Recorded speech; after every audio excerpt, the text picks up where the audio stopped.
Welcome back to my channel. আমি সহেলি, আপনারা দেখছেন সহেলিস।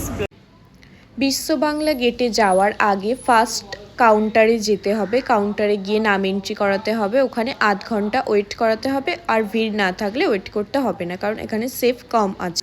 রিজনেবল প্রাইসের মধ্যে পেয়ে যাবে। আমি এখানে ভেজ স্টার্টার পেয়ে যাবে 300 থেকে 350 এর মধ্যে, এবং নন ভেজ স্টার্টার পেয়ে যাবে 400 থেকে 600 এর মধ্যে।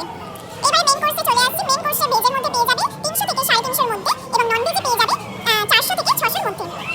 এবং রাইস আছে, নান আছে, হাক্কা নুডলস, চিল গার্লিক নুডলস, এগুলো সমস্ত কিছু পেয়ে যাবে 129 টাকা থেকে 500 টাকার মধ্যে। Add on chicken rice tandoori রুটির আগে একটা প্রন ছিল স্টার্টার, ওটা খেতে দারুণ ছিল। হাত ধোয়ার ব্যবস্থা খুব একটা নেই, এই জন্য এইভাবে এরা দেয়। তারপরে চলে গিয়েছিলাম, ওটার ঠিক একদম সাইডেই এই জায়গাটা পড়ে। যারা নর্মালি জায়গাটাকে এক্সপ্লোর করতে চাও, 100 টাকা দিয়ে এন্ট্রি করে উপর দিয়ে ঘুরতে পারবে, তোমরা কিছুক্ষণ থাকতে পারবে, 45 মিনিটস। সত্যি বলতে কি আমার এক্সপিরিয়েন্স খুবই ভালো ছিল, এই লাইনগুলো আমার খুবই ভালো লেগেছে। আর আজকের মতো টাটা।